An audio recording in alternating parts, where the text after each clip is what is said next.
In the mid-1990s, a chilling pattern emerged in the Indianapolis area. Young men were disappearing after leaving gay bars. This perplexing case stalled for years until a shocking discovery reignited the investigation. On the sprawling Indiana property known as Fox Hollow Farm, owned by a wealthy businessman, his sons stumbled upon a human skull.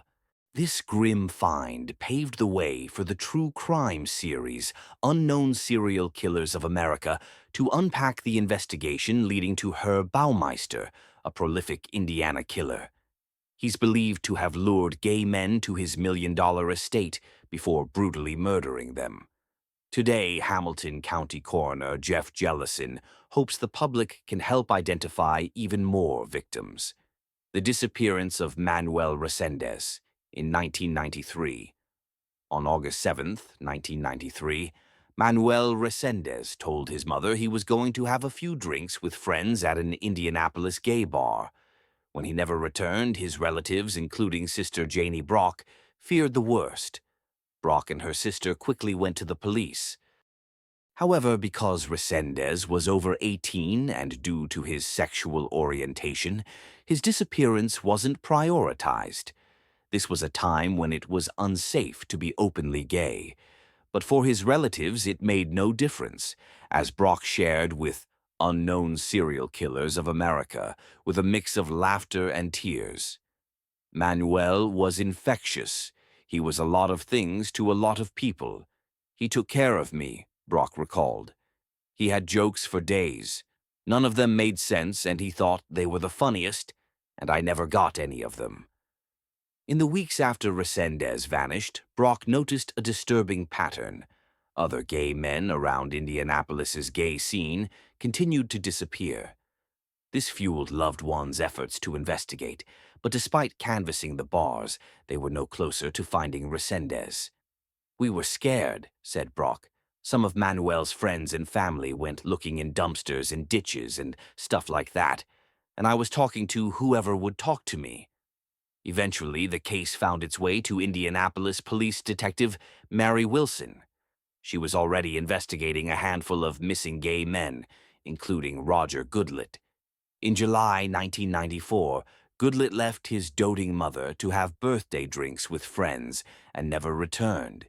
His mother posted missing persons flyers in his favorite hangouts and bars, but to no avail. Sometimes mistakes happen. The case finally saw a break when Mark Goodyear, an acquaintance of Goodlet's, spotted a man at a bar staring at Goodlet's missing persons poster. The man introduced himself as Brian Smart and invited Goodyear back to his rural property for a swim in his indoor pool. The pool, located in the basement of the mansion-like home, was surrounded by mannequins. Mark thought that was weird and became very suspicious, so he didn't drink the drinks that Brian was pouring, said journalist Laura Musall of the Noblesville Daily Ledger. The men reportedly discussed erotic asphyxiation just before Smart attacked his guest, according to Musall. Brian put a hose around Mark's neck and tried to strangle him and said, "You know, sometimes mistakes happen," she said.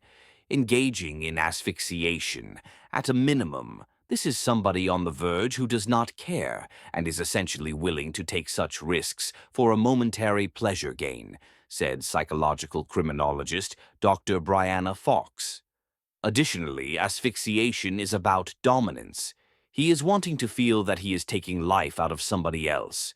He wants to feel bigger and better about himself, filling a void that he clearly has. Smart later drove Goodyear back to Indianapolis, and Goodyear immediately recounted the harrowing ordeal to Det. Mary Wilson. Wilson used every resource to track the man down, but found herself no closer to identifying a suspect. During a lull in the investigation about a year later, Goodyear spotted Brian Smart again at the same bar. He asked another person to follow Smart and take down his license plate number. Through this critical lead, authorities finally learned that Brian Smart was actually Herb Baumeister. Herb Baumeister, the dark secret behind a wealthy life. Herb and his wife, Julie Baumeister, were a wealthy couple living in the Indianapolis suburb of Westfield, Indiana. They owned a chain of Save-A-Lot second-hand stores and resided in a $1 million home on Fox Hollow Farm, an 18-acre property that was once a horse farm. It was hard to believe someone like Herb Baumeister had anything to do with the missing gay men, but he was seen at the bar multiple times and picked up Mark Goodyear where gay men are going missing, Musal told Unknown Serial Killers of America. Detective Wilson harbored suspicions about Baumeister once he came onto her radar, but there was no concrete evidence to officially categorize him as a suspect. Mr. and Mrs. Baumeister, who shared 3 children, flatly refused authorities' requests for a voluntary interview. According to then Hamilton County prosecuting attorney Sonia Learkamp, the married couple had their struggles behind closed doors. Juliana described him as an unusual husband, said Learkamp. He was not very communicative. She described their sex life that was relatively non-existent, other than the fact that they had children. By the mid-90s, Baumeister hit a rut. His thrift store businesses were failing, and his wife of 23 years filed for divorce. Herb eventually moved into the family's lake house. With the help of a divorce attorney, Julie Baumeister invited authorities to Fox Hollow Farm in June 1996 and shared a disturbing story, as retold by Learkamp. Herb's son, coming out of the woods, was carrying a skull and showed it to his mother, Learkamp said. Herb's father had been a physician, and Herb Baumeister said, "Well, that's probably from an old skeleton that I got from my father, which was definitely not real." Herb Baumeister tried to explain to his family that he believed a raccoon had entered the garage and carried the fake skeleton away. But when the Baumeister children found additional bones on the property some time later, it prompted Julie Baumeister to contact her attorney. This crucial step essentially got the ball rolling in the official investigation. On June 24, 1996, the bones provided by the children were definitively confirmed to be human. The search of Fox Hollow Farm, authorities and crime scene technicians descended on Fox Hollow Farm, joined by esteemed forensic anthropologist Dr. Stephen Narocki and his university graduate students. Initially, bone fragments discovered on a nearby path confirmed Detective Wilson's theories. Then it metastasized, Learkamp said. Bones and teeth were scattered throughout the property, and the desecration was believed to have been caused by animals. The grim death toll continued to rise, and several broken hyoid bones proved that some of the victims died by strangulation. Now retired Detective Carrie Milligan of the Hamilton County Sheriff's Office was assigned to search inside the home, including the indoor pool guarded by male mannequins dressed in certain ways. Milligan recalled the scene didn't feel right. We looked around, and I noticed there was a chaise lounge type of couch laying underneath this open vent in the ceiling where the vent was only connected with one screw, and it was dangling, Milligan told Unknown Serial Killers of America. I said, "Well, that would be a good place to hide something." Milligan then wondered if Baumeister filmed himself killing his victims in the pool, similar to the 1994 attack on survivor Mark Goodyear. Mention of a possible video recording prompted Julie Baumeister to lead detectives to her estranged husband's supposed stash of VHS home videos. But when she looked, they were not there. Outdoor searches. Officials continued to expand their search on the wooded property, and neighbors alerted them to a rural creek and a grisly find. "I couldn't believe it," Milligan said.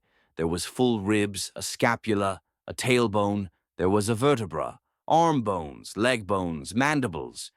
The whole creek was full of intact bones.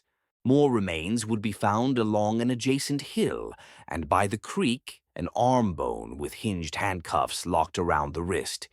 It appeared that Herb had skeletons lying out in the woods that had decomposed, and that he had gone and collected them and just threw them across the fence into the weeds, and then they were getting washed down the creek when it would rain," Milligan said. According to former Deputy Prosecutor Kathleen Clark, experts found an unimaginable 10,000 bone fragments as part of their far-reaching search. On the ground, Dr. Naraki estimated a preliminary total of 11 bodies, said Milligan, who cited Baumeister as the perfect killing machine. The identified victims included Manuel Resendez and Roger Goodlett, plus Jeffrey Jones, Richard Hamilton, Stephen Hale, Alan Broussard, Michael Kieran, and Jerry Williams Comer, according to Unknown Serial Killers of America. Herb Baumeister fled the state as searches got underway. However, on July 4, 1995, provincial police in Canada found Baumeister sleeping in his car. With him were suitcases and a collection of VHS tapes, and it appeared he was living out of his car. Officers asked him to leave, and he complied. The next day, Baumeister died of a self-inflicted gunshot wound in the park. The tapes were never found. I think those tapes Herb was in possession of had evidence on them, Milligan said. I think he was videotaping his crimes. Baumeister left a 3-page suicide note referencing his pending divorce and failing businesses as reasons why he decided to take his own life. He made no mention of his alleged crimes and would not live to face a court of law. The ongoing search for identities. Today, experts continue their dedicated work to identify Baumeister's alleged victims.